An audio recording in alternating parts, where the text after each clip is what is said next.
So, just so you all know, there's people who are allowed to drive on the road now who weren't allowed to witness this team in the playoffs. No, that's not true. We still have a couple months before then. I was trolling. But Jets, I really don't want to talk about y'all. Fans, Jets fans, here's your wish.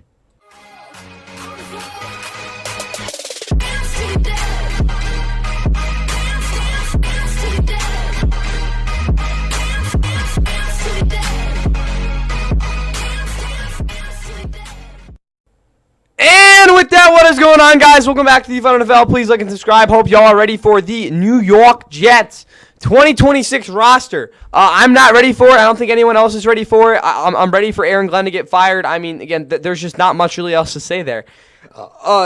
Excuse me. There's really not, like, I want to be, like, super optimistic with this team. Like, yeah, this team's, they're not the worst, but they're just that bad. Like, I don't even know what to say. Like, that's the mindset I have going into this team, because they've had one winning season since that 2010 last AFC Championship run. That was in 2015, where they go like 10-6. Still don't make the playoffs because they're the Jets. But guys, like, I can't get hyped about this team. Also, because they literally had the worst month in NFL history to end the season. Last 5 games after that win against the Falcons, which was, I don't even know how they won the game, but they did win it. They start Brady Cook those last couple games, and I mean, that's just the worst team I've ever seen. I mean, they got blown out in every single game. And like the defense, and obviously no interceptions and all this. I'm done ranting, but guys, this is I'm prepping myself for what we're going into. It's gonna be a horror film, and I gotta be horror show. It's gonna be a shit show. That's what it's gonna be. I gotta get my mind prepped for this. But anyways, if you have not watched past roster grading of teams, that's evaluations. Go check out the Jaguars one. That's the first one in the series. We did that all the way back in May. First time sample will get you guys all caught up on how this works, and then you guys can get back to the Jets and their suffering. Realistically, though, this Jets team obviously has at least some talented players. They obviously traded both Sauce Gardner and Quinn Williams. They're two superstars on the defensive side of the ball. They still have a couple good players there, but you get the point. They got, what was that, 3 first-round picks, something like that? Maybe not for Quinn, but I don't really remember. All you need to know is that Sauce Gardner got them 2 first-round picks. They were both used in this year's draft. And this is obviously a Jets team that has a bunch of first-round picks on this roster because they suck. But anyways, that's like most NFL teams. We'll get into the quarterback situation like right now. But again, just be prepped for a wild one. All right, quarterback. We'll talk about Geno in a little bit. We'll start with the back 2 guys. First off, Bailey Zappi. Did he start last year? I don't think he did. No, he didn't. But obviously, you look at Bailey Zappi as a guy that will be a below-average game manager, but still a game manager at the end of the day. He looked okay for the Patriots in those first couple games. Obviously, the Week 6 game where he lit up the Browns. Who's again? He ironically started for 2 years later. Then he didn't play very well against who was it even against the Bears? Yeah, that Bears team won 3 games that year.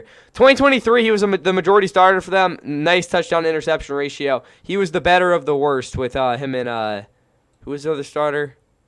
It wasn't. Oh, Mac Jones. There we go. Then last year he started Week 18 for the Browns, and he was out there. We'll say that. All you know is Michael Pierce had an interception. Crazier things have happened. All right, then you got Brady Cook. He's a third string. I don't really know how he's still on the roster. Brady Cook in college was a quarterback. Is that the best way to put it there? No, realistically, though, 2022, he was the worst quarterback in the SEC. The numbers don't really do it justice. He was legitimately abysmal. That was his best rushing year, ironically. But 2023 actually wasn't too bad. He actually threw the ball downfield. Then 2024, he kind of sucked. He almost was as bad as he was in 2022. The only difference was he threw 2 picks, and his sack rate was really low, which, again, it is saying something. Again, when you're that conservative with the football, I mean, there's some good in it, unless you're Jacoby Brissett in 2024 with the Patriots. But yeah, Brady Cook, he was the worst. He was literally, other than I guess Max Brosmer, he was legitimately the most out of place quarterback in the league last year. And I think that's probably the way you want to describe him and Max Brosmer, because there's a difference between being awful and legitimately have no idea what you're doing, and that's what Brady Cook was last year. But let's be honest, guys, he wasn't really put in the greatest situation. Realistically, though, he shouldn't have never been on the field. That's kind of how it works. They brought in Kate Klubnik to be a solid backup, I guess. I'd be shocked if he doesn't get at least a couple starts in this year, just because Geno Smith, other than that 22 season, has been injured at least at some point in all those seasons since then. Or he sucked, which again has also been a thing. But yeah, Cade Klubnik. There's not a ton of great things I want to talk about with him, just because of the fact that he's kind of just an average guy at everything, which I don't want to sound like some vanilla analyst, but that's just kind of the best way to put it. On tape, I will say his footwork has gotten a lot better over the years. Again, as bad as he played last year on a lot of on a down-to-down basis, the fact that his footwork was still, again, on point every single down was a huge improvement, even from 2024, where he obviously lit up the country. Big thing with him is that his arm strength and his arm talent really isn't that great. I think it's still good enough to where it can be functional in offense, but it's definitely going to be a limiter for what you can do in terms of, again, enhancing your offense. Still, though, he should get a chance to play this year. Then you have Geno Smith, who, again, started for the Jets for a couple years. Obviously, had one of the worst rookie seasons you've ever seen, rivaling Deshaun Kaiser, in my opinion, in 2013. But then 2014, he sucked too, and then, didn't stay healthy the next couple years for the Jets. He obviously got benched in 2014. Then obviously the Chargers back up in 2017. Don't talk about, again, Giants fans. Don't want to give you all PTSD. He didn't play. He wasn't on any team in 2020, and then he was Russ's backup in 2020, obviously filled in a little bit in 2021, was pretty good. Obviously lit up the NFL in 2022, huge comeback here. 23 got injured, but honestly efficiency-wise probably his best season. Then 2024, but yeah, a bunch of passing yards, but turnovers were definitely an issue in that offense. At times was tough to watch. Still, again, they were a good team. He even led the league in completion percentage in 24 as well. Then last year with the Raiders on a bit abysmal team, he regressed mightily. His downfield passing efficiency was horrible. And really the biggest thing on tape was, other than a couple nice moon balls, there was really no dynamic part of his game other than, I guess, being somewhat hyper-efficient underneath. Still, though, Geno Smith had a terrible season. Again, in a bad offense, we'll say that. I still think he can give them average play, but it's like, I'll say D+ here. He wasn't as bad as I think his numbers and his tape overall were last year. Honestly, he's not the worst starting quarterback in the league, but again, Geno Smith sucks, guys. He was awful last year.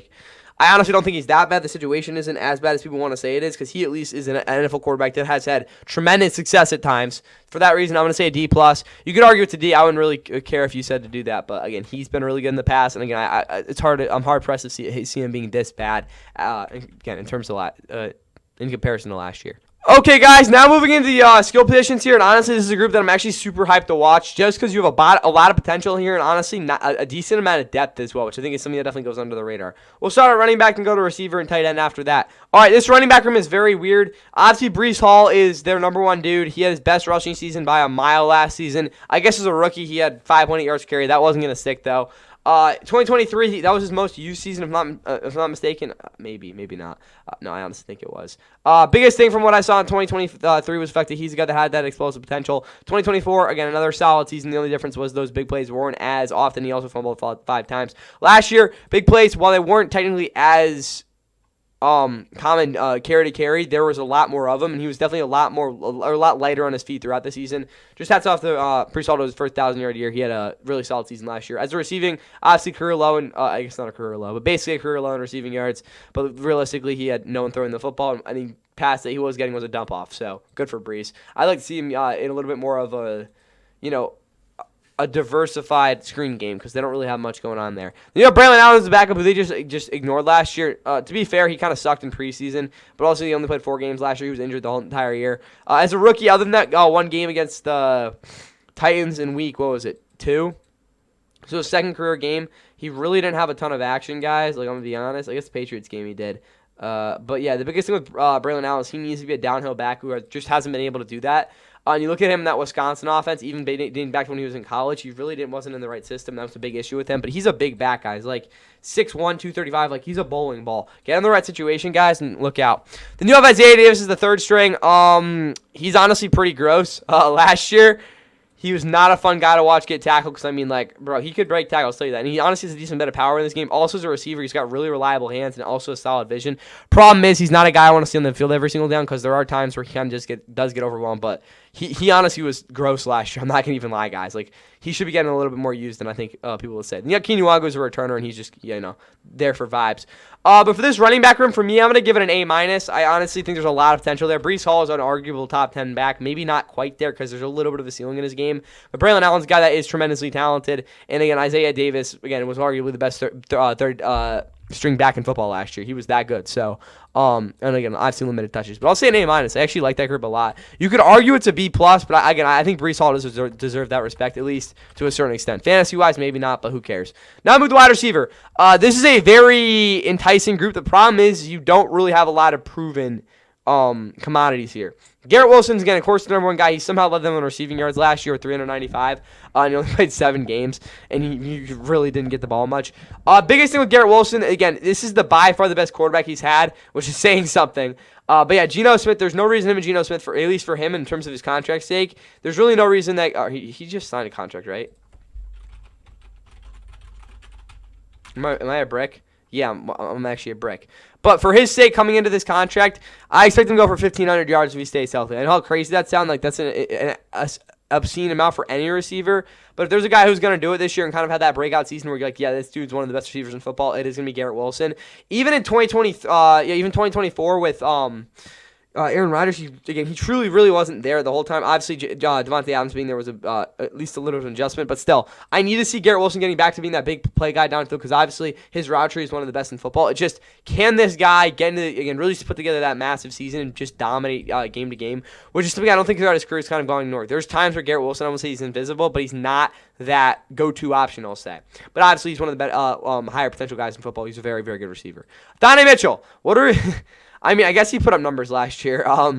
He didn't really get used the right way with the Colts. I still think that 2025, obviously we all know about the fumble, but he got open like a ridiculously high amount last year.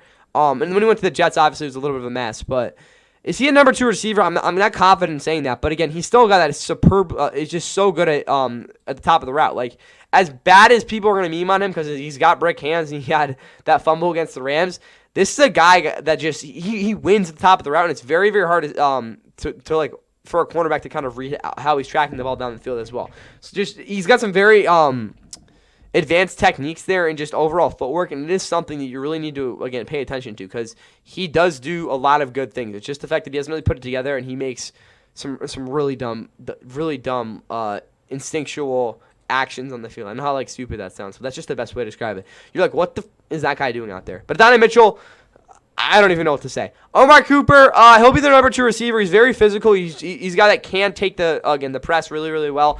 I still need to see him with that long speed a little bit better, but obviously he can go up there and get the football, so that's not as big of a deal. His overall route tree is a little bit weird. In terms of the intermediate part of the field, he really does a good job at climbing up the climbing across the field. The problem is when we talk about him getting on these deep routes, some of these corner routes he's running, he's really having a tough time getting into a position where he not only can box out the corner, but also run the route to where he can get to the ball on time. So we'll see how that, again, works out through training camp. But, again, Omar should be their number 2 receiver. Then you have Tim Patrick, who's kind of just here.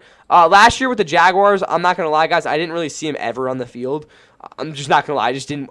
Maybe saw 10 of his routes the entire season. He legitimately wasn't out there. 24 with the Lions, he was reliable wide receiver 3. Obviously, before that, he really didn't play. He's obviously washed up. What is he now, 32? Again, but he had 2 legitimately very reliable seasons in 2020 and 21 for the Broncos. Obviously, had those 2 years off with the ACL and the Achilles, something like that. Again, he's not the same guy he used to be, but again, he's still got that. I mean, at least in some way, is going to be a reliable option. Isaiah Williams, I guess, bro. He's going to be a yak merchant. He's basically just going to be a dump-off guy who might have some yak potential, but he has absolutely zero warrant to be on the field other than that because he legitimately can't get open over the middle of the field. Then you have Arian Smith, who I guess they played a little bit last year. I wasn't really high on him at all coming out of college. Georgia, he just was low-key a chud out there. I'm not going to lie. That's kind of just what he was.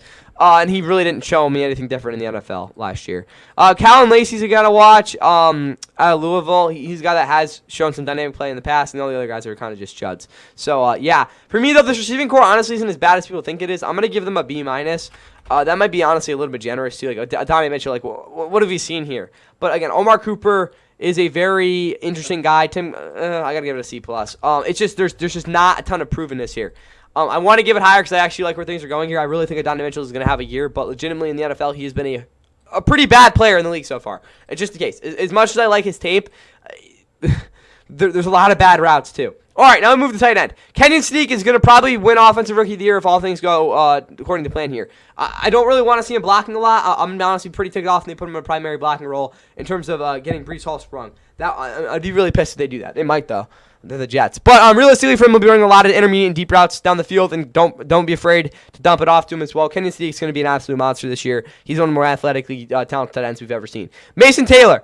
Use him to block. Last year, the biggest problem I think with him was that they tried to push him a little bit more downfield towards the latter half of the season because he was legitimately the only good option in terms of receiving, and his blocking technique kind of fell off the cliff after that. Still, in terms of the leverage, he was fine, but I do need to see Mason Taylor again be consistent in terms of his blocking. It might have been a rookie wall, and also be a little bit more usable as a receiving tight end, at least down the field, because there needs to be some sort of zig to rob and get Ken Sneak there. Jeremy Rucker, he's a solid blocker. Jelani Woods is athletic, but again, both those guys probably don't get on the field too much. I still like the depth there at tight end. Andrew Beck's also a really nice guy to have at fullback. He's a very versatile blocker, and obviously you can dump it off to him once in a while, and maybe he'll do something. For me though, at tight end, I'm gonna give them a B+. Honestly, again, Kenyon Sneak is that good, and I do like Mason Taylor a lot there. It's just, can they actually utilize Mason Taylor the right way so that again a guy like Kenyon Sneak can really just do his thing. Okay, guys, now it's about that time. We'll go through the offensive line, then we will see what the overall offensive grade is. Hopefully, it's not actually that bad, and the way it's looking right now, it honestly isn't even looking that bad. Okay, offensive line. I really like this group, just off the bat, without actually talking about any of these guys. This is going to be a really solid group this year. Olufashanu, 11th overall pick 2 years ago. As a rookie, there were a lot of good things I saw, but just the overall comfortability and him being able to consistently stop power wasn't really a big part of his rookie season. Last year, it became much apparent, definitely towards the end of the year, he really came into his own. Biggest thing I still want to see, though, is him be aggressive against as a run blocker and really be able to set that edge consistently, because that still wasn't really happening a lot last year, and that was part of the reason the Jets' running game, while it was a lot more improved than it was for parts of 2024, still wasn't awesome. And also, that was really the only thing they could do, because they were loading up a lot. He really didn't get a lot of chances to get roam around and do his thing. But yeah, Olufashanu is going to be a stud. Max Mitchell, he's honestly not that bad. A lot of people hate his technique, and I kind of do too. He really struggles with his first punch. Again, still is not accurate with that. Still, though, he's got it's very, very hard to get into consistently in terms of just straight up bull rush. Still, though, those counters are really easy to beat him with, so he's kind of like a one-trick pony, but I still think he's athletic enough to stick there if he needed to play. Dylan Parham, kind of an average guard. He wasn't as bad as I think a lot of Raiders fans will say he was last year. While he definitely had a interesting season with Ashton Genty there in the backfield where, again, I don't think either of them really knew what was going on. But yeah, he didn't really isolate too well. I will say, though, in terms of a pass blocker, he's going to give you pretty predictable play. And it's not going to be predictably bad, but it's also not going to be predictably good. He's kind of just going to be around there still, though. I think that was a decent enough get for the Jets to have at least respectable guy at left guard. Then you have Xavier Newman, who has been around for a little bit here, and he has been a bad player. I don't really know what to tell you guys. He can't stop power, and he's a very, very hard guy to watch in terms of trying to maintain leverage. It is very, very easy to get him off balance, and when that happens, it's kind of like, what are we doing? Josh Myers is a really good center. He has injury issues, though, which I'm kind of concerned about. But, yeah, he's aggressive. He's very, very hard to beat off the line. And also, if you talk about these nose tackles really trying to influence the pocket, he really, like I said, doesn't give much ground. Well, I don't think he's going to be great against these agile, shifty dudes. He really doesn't have to worry about it, and he's really good in terms of double teams. You got Joe Tippmann, the right guard. He's been up and down really throughout his career with the Jets, but, again, overall has been a more, again, positive player for them. I haven't watched enough of his tape, at least as of a ton from his tape last year to really get a full read on how his season went, but I do know, at least from his approach in terms of how he plays, he is a guy that has a very sustainable build, and just the fact that his footwork is very, very sound and has been throughout his career, even when he was at Wisconsin, that, again, you got to like where he is. And he's obviously a very solid run defender. Then you have Inez Cooper behind him. I don't really care about him. Then you have Armen Membo. My bad. I almost pronounced his name wrong. Obviously, he's a run blocking first tackle, and he proved to be that last year. Still, though, in terms of his protection, really being able to, again, seal off the edge, he did that really well. Interior, that's why Joe Tippmann's next to him. But still, Armen Membo had a really, really fun rookie season. I do expect him to be one of the better blocking tackles in football, run blocking tackles in football next year. Chukwuma Okorafor. He's obviously been around for a while. He's a vet from, again, Steelers had him start a couple times. Biggest problem with him is that he gets crossed up very consistently against these twitchy outside guys, though. Still, if he goes against a guy, Ruben Bain, who don't have the longest arms, he will dominate them because it is very, very hard for you to get out of his grasp unless you're, again, physical. But yeah, Core 4 is not a bad backup, even though he can get absolutely toasted. And I guess Landon Young could get out there. Him and Marquise Hayes, I'll watch a little bit of preseason, maybe Xavier Hill. Definitely that Colin Fuller or Cole Leveo. I don't even know if either of those guys will make the roster. For me, though, this offensive line honestly is in a really good spot. I'll give it a B, which might be a little bit generous because, again, if you look at it, 2 rising tackles, probably overall an average guard, really solid center, and then a good guard. So again, I think that is a B, and obviously potential to go up. I don't think they have a ton of, again, too much room for growth, at least this season, just because, again, I don't think the interior is really going to be that good. But again, the tackles could really make the difference there. So who am I to say that? So at 18, And there's 97 points for this offense, and that's going to put them in the C+ tier. Honestly, that's probably where they belong. I think the biggest misconception is Jets offense that they have absolutely no talent. I mean, yeah, at times they don't. But again, as long as they're not tanking, this is a group that will at least be somewhat respectable. And again, if they can get anything out of their guys other than Garrett Wilson and receiver, they'll definitely be in a positive spot, I'll say. And like I said, they have the best quarterback they've ever had for Garrett Wilson this year. That is Geno Smith. Again, that might sound insane, but it's just kind of how bad they've had a quarterback situation. That's why they've sucked for the last 15 years. Or actually 16. That's insane. All right, let's get into the defense. All right, guys, Jets defense, front seven, then we'll do the secondary after that, which will be in a little bit. But anyways, this is definitely a linebacking core that is, or not the linebacker, I guess we'll just start with that. We have a 4-3, which I hate because, again, I kind of just have to, like, miskabobble the D-line. But we'll start with this linebacking core as I kind of jumped the gun on. This is definitely a group that is in flux. DeMar Davis comes over from the Saints. He's washed up at this point in his career. I think we can say that pretty confidently. He actually legitimately had a career out in tackles last year. But again, played for the Jets for again a consistent. He's freaking 37. What the hell?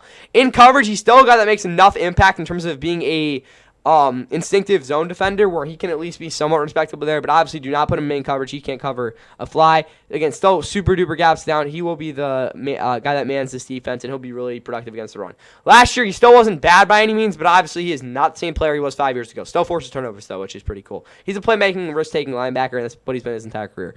Marcel McCray, Ball. I don't know who this dude is. I'm just going to be completely honest with you guys. I had no idea who this dude is. I guess he started some games from him last year. Still, not going to lie, guys, just don't notice him out there. That's partly my fault. I probably should watch his tape, which I definitely will after this. But, yeah, just who is this dude?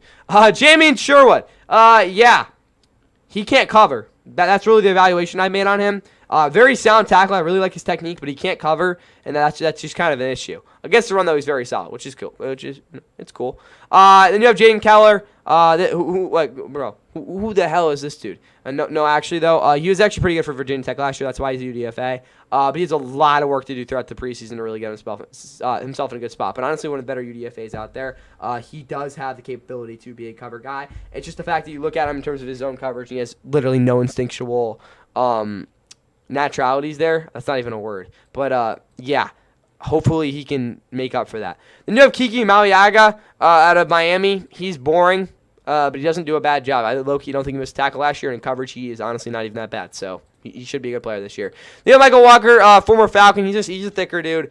He does help you in terms of box and the numbers there, but he can't cover either. So it's like, what are we doing? So you do definitely have a depreciating value. I think really Jaden Keller is your best option. Obviously, he's still not very good in coverage because, again, like I said, his instincts are really not there. Still, though, against the run, I think there's something, so that's good. But for me, this is definitely a linebacking core that is struggling a lot of ways. And you got Kobe King here as well, who I don't even know what the hell is going on. But anyways, for me, this linebacking core, I'm going to give it a C. We'll give it a C+. It's not that bad. But still, it's not a group I'm too confident in just because, like I said, there's no one really there that I'm confident even being remotely okay in coverage. All right, D-line. This should be a really fun group this season. I'm starting right back with Devontae Sweat. We'll start with the D-tackles. Devontae Sweat coming over from the Titans. He's legitimately a nose tackle. His pressure, not his pressure rate. He doesn't really have a pressure rate. His ability to maneuver the pocket and be a dominant force there is, again, definitely something to watch. But, again, the fact that he's still not really going to be a positive guy in the interior, it's like, why do you trade? No, that's not true. He's really good against the run. He's a really good nose tackle, and he's getting even better. You have the hammy. Okay, so, yeah, he'll be okay. But, yeah, Devontae Sweat, he's massive. He's not a down-and-out player, though, which is like kind of the functional problem here. Then you have Harrison Phillips. Harrison Phillips is a reliable interior dude. He's never really been a guy with even remotely respectable pressure rate, and he doesn't really have any sort of interior moves that are even somewhat respectful, other than, I guess, a decent scissor move. Biggest thing with him, though, is if he can do a pinpull swim and kind of lock down any sort of swipe move, he's a guy that I think could at least be somewhat respectable there. Against the run, he's very, very productive, though, which is kind of why you have a guy like Devontae Sweat next to them, because those are two dudes that you don't want to mess with, and Harrison Phillips is a down-and-out player at times, so watch out for that. Then you have Mozzie Smith, who obviously was a massive bust with the Cowboys last year. Obviously had an underwhelming preseason. He was pretty miserable in 2024. Then last year, I don't even know what the hell happened with the Cowboys. He got injured, though. Absolute bust with the Cowboys. They try to make him play a 3-tech. He's just not a 3-tech. He's a legitimate nose tackle. So, again, if you're the Jets, have him kind of rotate in for Devontae Sweat as a backup. I actually really like that. I think he will be a productive player this year. Then you have David Onyemata, probably the most talented guy in this defense on the interior here. He low-key was awful last year. I'm not going to lie. There were a lot of plays where he got completely washed out against the run. The reason he had so many tackles was because of the fact that, while he did shed a lot of blocks, it was kind of in like wash-up situations. And he really wasn't good against the run. And his pressure rate and his overall pass rush outlook from what I saw from him last year really was just not good at all. I think he had like one of the lower pressure rates from any Falcon over the past couple of years, which is really saying something. So David Onyemata low-key, shit the bed last year. But again, then again, he's 33. I don't expect too much out of him this year, but he's still a guy that has been one of the more dynamic interior guys in football. Just overall, he's a very balanced player as well, which is something to mention. But yeah, again, it's like you're definitely taking a flyer on him. Darrell Jackson, Jawan Briggs, I don't even care about them. Then you go to the edge, and it's like, whoa. David Bailey, again, obviously the second overall pick this past season, this past draft, my bad. David Bailey, obviously the biggest thing, he's a speed-oriented dude. I will say, though, he has pretty long enough arms where I still think he can develop at least some power moves. Biggest thing with him, though, like I said, great ghost move. He can actually cross the face of a tackle really well as well. And I do think that his developing swipe move is going to be a really good, again, nuance in his game. But again, he really doesn't have the deepest toolbox. Again, it's very explosive first step, though. There's a reason he was the second overall pick. He has, some of the best bend I've seen in a while. Maybe not quite as good as a guy like Arvell Reese, if Arvell Reese really develops in terms of a pass rusher, but still, they're pretty close. It's like 1A, 1B there. So, but yeah, David Bailey, again, we'll see what happens. I expect him to have an up and down rookie season. He obviously was pretty bad against the run last year. It's just overall in terms of what I saw. But again, it's going to be very interesting to see. Again, time will tell with how he plays. Joseph Osai. He's not healthy. Last year, kind of a career season with the Bengals. I still think 2024 was kind of an anomaly in terms of the second half of the season because I legitimately think his pressure rate was nearing 20%, which is like ridiculous. Last year was more around 15, which again I think is where it can be. He's a rotational guy for sure, but again, him being respectable enough against the run is something that I think can reason with him needing to play if a guy like David Bailey is struggling for whatever reason. Then you have Kingsley Bear, who again is definitely going to be their fourth guy. Very reliable depth guy for the Packers. He had a very respectable pressure rate, and he's very good at controlling his gap. Again, not really that deep of a pass rush pack, which just kind of sucks, but Kingsley should be a solid player. You also have Eric Watts around here. I think he'll be in contention to at least get some playing time. He really hasn't produced a ton for the Jets so far in his career, but he's still got, I think, that in terms of, again, the overall power package and kind of being a at least respectable run defender is something to at least take into account there. At least as maybe he's a guy who can be a fifth option. You have Braden McGregor. I really have no idea why he's here. He's not very athletic, and he's slow, and his pressure to sack ratio, or the time to it, was low-key one of the worst in football last year when he was on the field. So he's not qualified, but that's just what I noticed. Then you have Will McDonald, who's obviously very, very similar to David Bailey in terms of the pass rush. He's one of the worst run defenders in football. I think we all know that. But the biggest thing with him is that he has elite twitch, elite bend, and he's going to be a elite. Not elite, but he'll be one of the better speed rushers in football next year, hopefully. But that's Will McDonald for you. Definitely a little bit more of a down season than 24, but still really good. You can't stop the run, though, which is really the biggest thing here. Overlying theme here, they're going to have a really weak edge run defense unless a guy like Kingsley Bear gets in the field a little bit more, which might be jeopardizing your pass rush. For me, overall, this D-line, I'm going to give a B-. It's going to be a very dynamic group. I'm going to say a C+. It's just tough to say because, again, they're going to struggle against the run at the points this year. It's just going to happen. Pass rush, though, I got to give a B. Wow, let's just be honest. This interior is not going to get a ton of pressure. It's just not. But you have four legitimate guys. Again, David Bailey and Will McDonald, who are among the more talented players to position in football. They just are. It's just the potential there. Those guys could be an elite number 1-2 combo. Neither of those guys are power. Joseph Osai, is he really power? Not completely. Kingsley Bear, yes, he is. So you at least have that. Even Tyler Barron, watch out for him. Obviously, maybe not because, he's in trouble. But anyways, not actually. He's injured. But anyways, as you guys can see there, it's a little bit of a not so balanced pass rush. But I'm really riding on this group kind of being just that explosive, which I think can definitely happen. So 32 points there. Let's see what this defense overall looks like after we grade the secondary. Oh, goodness. The Jets secondary. Oof, guys, this is... it's risky. I think that's the best way to again, kind of formulate this defense. It's going to be a risky group this year. Nahshon Wright, yeah, he had 5 picks last year and was low-key solid on man coverage in terms of, being able to be a, cover space. But he's still not a guy that's really, again, if we're talking about yards against per route and just overall his separation rate, it's not pretty. And he was a guy, you just look at the Cowboys, he was low-key unplayable. Biggest thing with him, though, is he is not great in overall boundary zone coverage. Still a guy that reads the ball exceptionally well. That's why he had 5 picks last year. Playmaking, yes, for sure. I just don't know if Nahshon Wright's guy I'd really want in the field every single down. That's really the biggest thing with him, though. But he's the number 1 corner, so we'll see what happens. Brandon Stevens on the other side, he's absolutely shit. He had a couple... okay year with the Ravens. He was abysmal in 2024. He really struggled. Then last year with the Jets, honestly, wasn't too bad. I still don't really care, though. He doesn't play high enough level coverage. Just overall, and his hip fluidity isn't really. He doesn't really have any sort of trait that really makes up for some of the hesitancies he has. And again, like I said, he's not that big of enough playmaker to really justify this dude being a starting caliber corner. Still, though, he's not the worst. Isaiah Thomas is there. He was bad. I was really hoping a man he at least was somewhat sticky, but that just didn't really happen at all last year. Trey Brown's on the other side. Trey Brown's a slot corner. I don't even know what to tell y'all. And he kind of was a scrub last year from what I remember. More Mo Bamba, what the heck? And then Quantus Stiggers, who again, great story, but just not an NFL guy. Now move the nickel back. D'Angelo Ponds is 5'8". Everyone knows that. He will be either their most dynamic and energizer bunny guys, or he will be a tough watch. I'm really looking forward to this, though. I think he'll have a really solid season. Jarvis Brownlee, get off my screen. Corner for me is going to be a D. This is a bad group. Just simply put, it is. Really, the only redeeming quality you have is you have a playmaking nation, right? A safety, a guy who can Daniel Ponce, who could be a very, very good player, but obviously he's 5'8". Just keep that in mind. And you have a shaky Brandon Stevens in after that. So I'm going to say a D. This cornerback room low-key blows. All right, safety. For me, this is a group that is that would have looked a lot better a couple years ago. Andre Sisco, last year, just his entire season, again, best coverage year I think since 2022.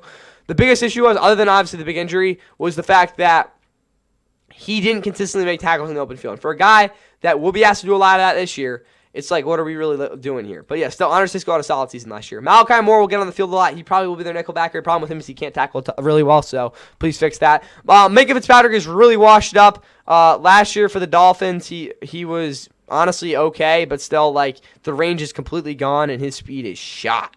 But still better than 2024, which is nice to see. Coverage, hopefully he can be a little bit above average, which he kind of was last year. So you'll get quality play from Minka, but it still won't be awesome. Then Dave Bellin, I expect to get on the field. So really like the depth here. Even VJ Payne's guy, I think, could do something out of Kansas State. The biggest issue, though, you just don't have, again, the highest level for these two guys. Still, they'll give it a B-. I like the safety room.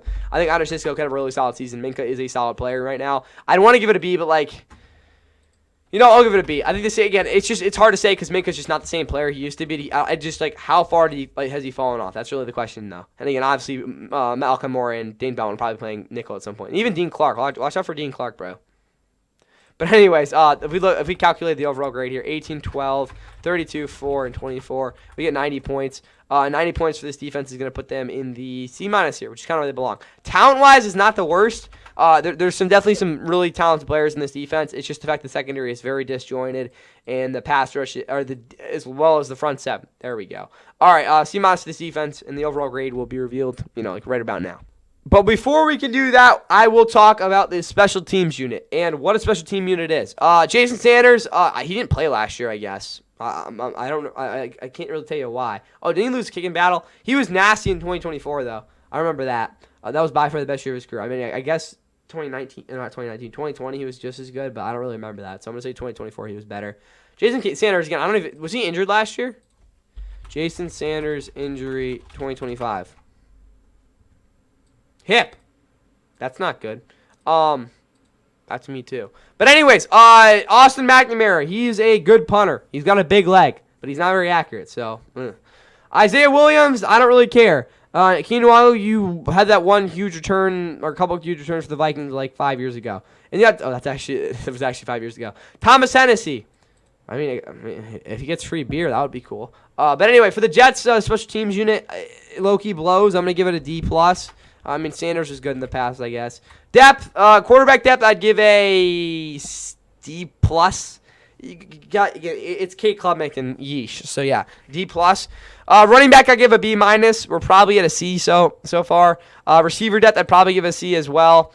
Tight end depth, I give a B-. I still think we're at a C. O-line depth, I'd probably give a C+, so I guess we're still at a C. Defensively, D-line as a whole, I'd probably say is a C+, so I think we're up to a C+ overall. Linebacker, I'd give a C-, so we're probably down to a C. Secondary overall, probably a D+. I still think we're at a C, though. So, yeah, a C for the depth. Definitely not the deepest team. There's really a team. I think there's definitely some positions that are in more jeopardy than others, though, which is, again, isn't the worst thing. Now for the identity of this team. Defensively, they didn't have a fucking pick last year, guys. Like, what do you want me to say? Like, that's really where we're at right here. It is rock bottom. I will say, though, this is the most talented passers 1-2 guy they've had in a minute. I'm just not going to lie. This is better than when they had Jermaine Johnson. I think David Bailey, again, if he plays that well this year, I think that is a success. But just overall, this is a very, very good group. Offensively, it's like, we'll see. I will say, I'm very confident saying Geno Smith is the best quarterback the Jets have had on a consistent basis, again, in a long time. Which is, again, he's still not very good, though. This is a really tough identity for me, but Aaron Glenn, with how that team packed it up last year, again, I'm just not confident in this team being consistently a football team this year. I like where the defense is going, though. I will say that. So, though, 15 points for them. Hopefully they're good. 23, 15, 90, and what do we have, 97? Yeah, 97. That's going to give them 225 points to this Jets roster. That is going to put them in the C tier. Not too bad. But still, this is a Jets roster I'm not really too confident in. But overall, it's not the worst. There's definitely some bad positions. I'm not going to lie about that. But it could definitely be worse. I'll say that. So I have for the Jets, though. Hope you all Jets fans didn't think this was too bad. Hopefully you guys don't make the playoff. Wait, hopefully you guys do make the playoffs. I got that messed up. Again, I've been saying that for a while now. But that's all I have for the Jets. And yeah, here's a sneak peek in the next team. Did not know that. First down run. Abaniconda. Rips through an on tackle. He's gone. Okay, Brooklyn. Is he Abaniconda? Brooklyn is in the house for the touchdown. That's a 45-yard rip by Abaniconda. Giants had a chance to bring him down on a couple of occasions. Tremendous run.